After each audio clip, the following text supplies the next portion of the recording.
You may know Knoxville as Big Orange County, being the home of the Vols, Lady Vols, and Coach Pat Summitt. The home of Women's Basketball Hall of Fame, actor Johnny Knoxville, Dave Thomas, the site of the 1982 World's Fair, creator of Glee Ryan Murphy, and Peyton Manning.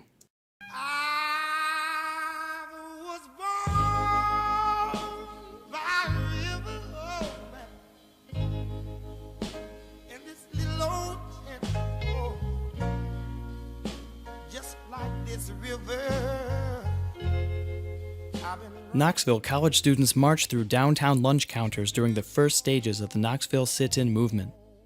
With its fine lunch counter and the plush Laurel room for dining, Rich's was a prime target for local civil rights demonstrators. Nikita Khrushchev, a communist and leader of the Soviet Union, could visit Knoxville and eat at any restaurant in the city, but a black Knoxvillian could not. As long as African American customers stood up to buy something, except shoes, there was no problem. Sitting at a lunch counter always caused a horizontal problem, as was the case at Rich's. A group of pickets protest second-class citizenship at the rear entrance of Rich's department store, which is now the University of Tennessee Conference Center on Locust Street. The downtown YMCA is pictured at top right. Priest of St. Luke's Episcopal Church, Father Matthew A. Jones, was an ardent participant in the civil rights movement. Here he marches in downtown Knoxville. Knoxville college student Robert J. Booker and Dean of Men John Bell conversed through the city jail peep slot. Booker was arrested during a protest at the Tennessee Theater on October 9, 1961. A young lady is carried to the police wagon by patrolman James Rowan, who said that he could not be a party to dragging the protesters. Avon Rollins stands at the left. A theater employee tries to stop a Knoxville college student from entering because a group of University of Tennessee students are present. Civil rights activists are seen engaging in a prayerful sit-in at St. Mary's Hospital. We were given the opportunity to interview some of the leaders in our community and learn about the struggles, changes, and progress they've experienced through the Great Migration into the 1960s until present. Here's some insight on our journey.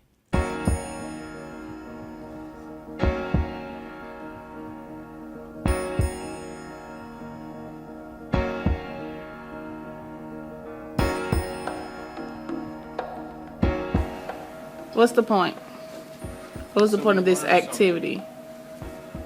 This specific The activity? purpose of the specific activity was to be able to get in the mindset of those African Americans at the time of the Great Migration and to really understand that the struggle each and every one went through on their decision to go north or not.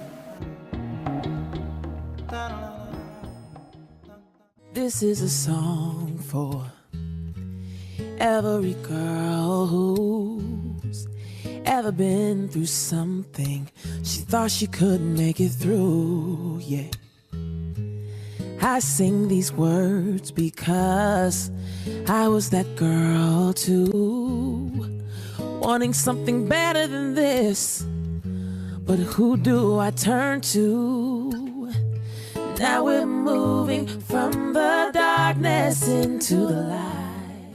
And we are out here at First Calvary Baptist Church with Miss Gloria Garner. We'd like her, at this moment, we're going to ask you a little bit of questions. We're across from Sam Hill Park as well as Sam Hill School, if you'll tell us a little bit about the significance of that school. Okay, that school has been in the community for a long, long time. And when the Urban League was established in Knoxville, this is where they met and had community meetings as they on working in the community. Margaret Gator, a retired school teacher and the first president of the Beck Cultural Exchange Center here in Knoxville, an organization that preserves African American history and features exhibits. Because of her efforts, her street was renamed, taking her last name. Mrs. Ben is a retired educator that helped integrate Knoxville City Schools and a charter member of the Knoxville Area Urban League. She exhibited a confidence that forced people to be drawn to her. Mrs. Nichols is the current president and CEO of the Knoxville Area Urban League. She has been with the organization 20 years and has been nationally recognized as a recipient of 2013 Women of Power Award.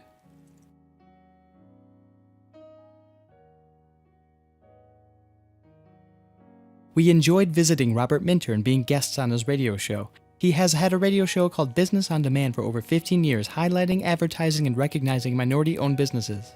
Dewey Roberts Jr. followed in the legacy of his father. He participated in sit-ins and protests, later serving as a president of the Knoxville branch NAACP. Dan Brown served as Knoxville's first African-American mayor in 2011. He served as both a councilman and mayor at the same time. He currently serves as councilman. He is a member of the Association for the Study of African American Life and History and schooled us a little on the Great Migration. Dr. Reverend Harold Middlebrook was a civil rights activist traveling throughout the South, participating in many efforts. He was a great friend and student of Martin Luther King Jr. He has recently retired as a senior pastor at Canaan Baptist Church. Beal Bourne is in leadership at Jarnigan & Son Mortuary. Jarnigan & Son is Knoxville's oldest continually owned and operated black businesses, being established in 1886. Mr. Robinson was civil rights activist in the Knoxville areas, participating in sit-ins, protests, and lawsuits. He became one of 3 of the first black students to be admitted into the University of Tennessee. He served on the Knoxville City Council, where there hadn't been an African American on the board in 50 years, and was the second youngest in history at age 26. During his service, he influenced promotions for black workers, and the street changed to the name of Harriet Tubman. He retired as the Vice President of Equity and Diversity at the University of Tennessee. Robert Booker was a civil rights activist who participated in sit-ins and protests, being jailed multiple times. He served as CEO of the Beck Cultural Exchange Center and has served as Knoxville College's historian since 1980. He has published many works on the history of neighborhoods in Knoxville and Knoxville College. Avon Rollins was a civil rights activist that was active in Knoxville and throughout the South. He was a great friend and student of Martin Luther King Jr. He recalled on memories of them arm wrestling. Rollins served as CEO of the Beck Cultural Center. He is married to Cheryl Rollins, a retired civil rights lawyer and former president of the Knoxville NAACP. I'd love to see their face. Can we spare the light? Or are we afraid to see them? Prisoners of history, these beautiful minds trapped inside. Bring them back to life. Let them shine. Let them shine on. Let them shine.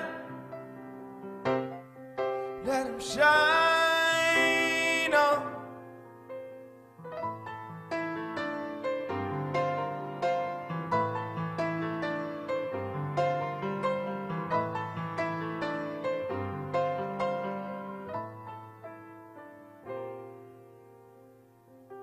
It's so dark, but I see sparks. If we don't snuff them out, we gotta let them flame, let them speak their name, let them reach out to. Go. I'm Krista. I'm excited to interview Miss Phyllis Nichols and Mrs. Ben. Can we redo this? Just keep talking. Like, I'm gonna edit it out. Just You're keep gonna talking. edit? Yeah, like I'm gonna cut all the dead stuff out, and so just keep going. Okay, because I did their names different in order. Okay, just start over. It's okay. Because I'm happy. Clap along.